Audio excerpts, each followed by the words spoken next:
Hi, my name's Dr. David Utzke. I am bringing you another edition of a short for myCPE. I work in the cybersecurity, digital forensics, digital asset, distributed ledger area, and many of the converging technologies around the AI technologies, machine learning, NLP, things of that nature, quantum computing, extended reality, which includes virtual reality, augmented reality, and mixed reality. So I work on a daily basis in these particular areas.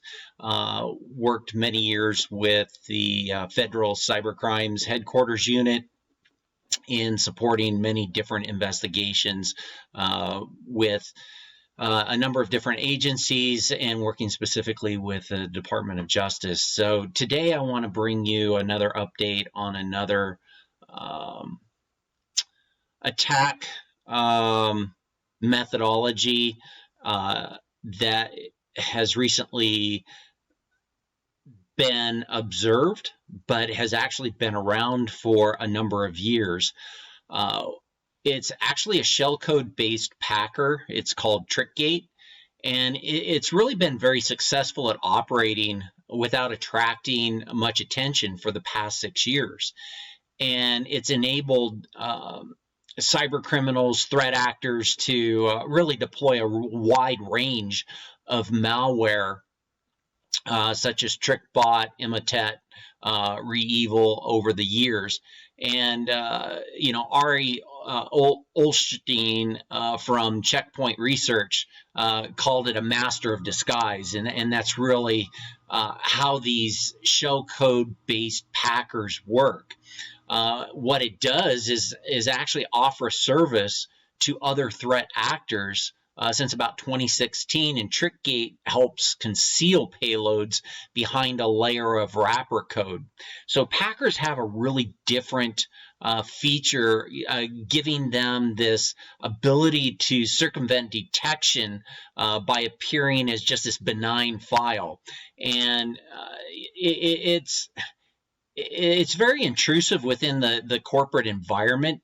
And I just want to kind of go back and unpack some of what I started off with here, because I brought up a number of terms like shellcode, Packers, things of that nature that if you're not familiar with, I think it's worth just looking at those a little bit. Packers are usually really short pieces of code. And when you take a look at a Packer, they can encrypt, compress, or just really change the format of a malware file. And so that's how Packers operate in terms of being a disguise and disguising these different malwares that have been a problem for a number of years. So that's kind of the Packer side of it. When you look at the shellcode, what are the Packers trying to disguise? It's really this shellcode. And what is shellcode? Well, shellcode is it typically starts a command shell for an attacker to control a compromised machine. So once the malware hits the machine, the shell code can be executed, and the attacker is then able to control it. So that machine becomes compromised. But any piece of code that performs a similar task like that can be called shell code. So don't just associate shell code with attackers.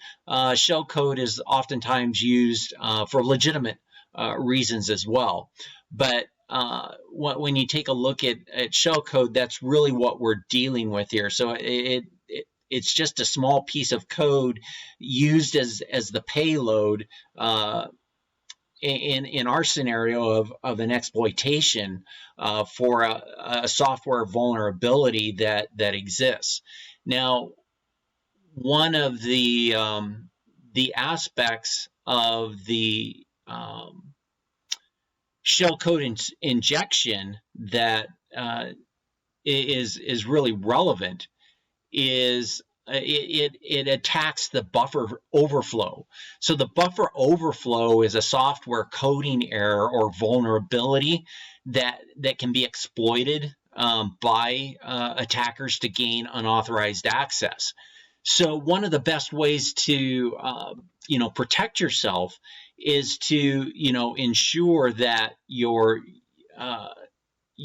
buffer overflows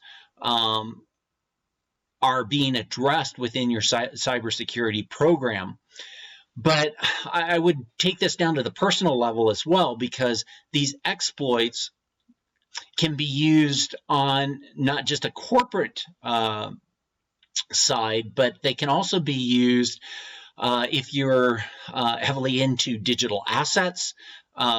So say Bitcoin, Litecoin, token assets, which are another type of digital asset, which are different than cryptocurrencies.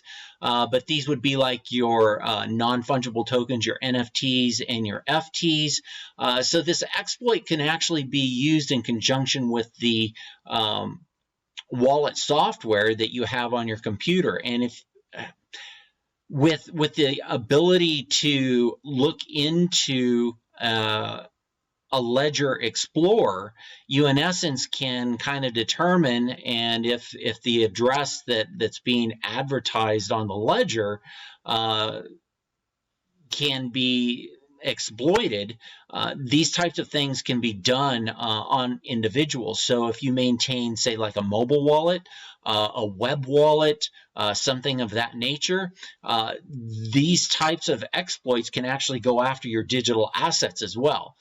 But oftentimes they're passed through emails, text messages. They can be embedded in images. And the great thing about packers versus downloaders is that packers are self-executing. So it doesn't require the user to necessarily click on an image or anything like that, although they can be embedded in images. You just have to be careful about your emails. And your text. If you're receiving a text, especially if it contains an image, if it's from someone that you don't know, you've probably heard this before, don't even click on it.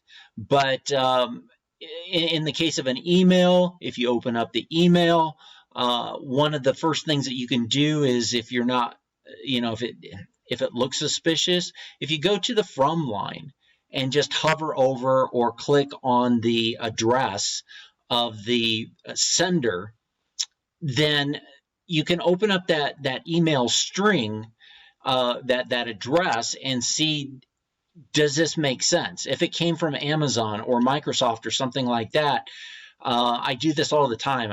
I show my wife how to do this. Working in the corporate environment, many times she said, is this fake? And it's like, well, let's go up here and take a look. And we open up that address. And sure enough, it is not consistent with the address of the CEO who supposedly sent it.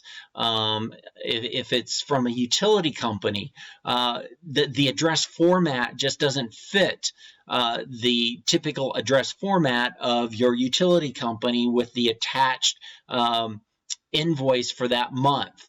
I've been getting a lot of these lately, and it was worth noting in this short to kind of go over that, and just a few tips and tricks to kind of protect yourself. I guess one of the last tips that I'd leave you with is even looking at the subject line. Looking at the subject line, you'll see misspellings, you'll see characters that are inconsistent with the language that's being used, and different things like that. So just pay attention before opening up the email or any attachments. Look at the sender address, look at the subject line, look at the content of the email without being invasive in opening up different attachments and things like that will then potentially execute an exploit.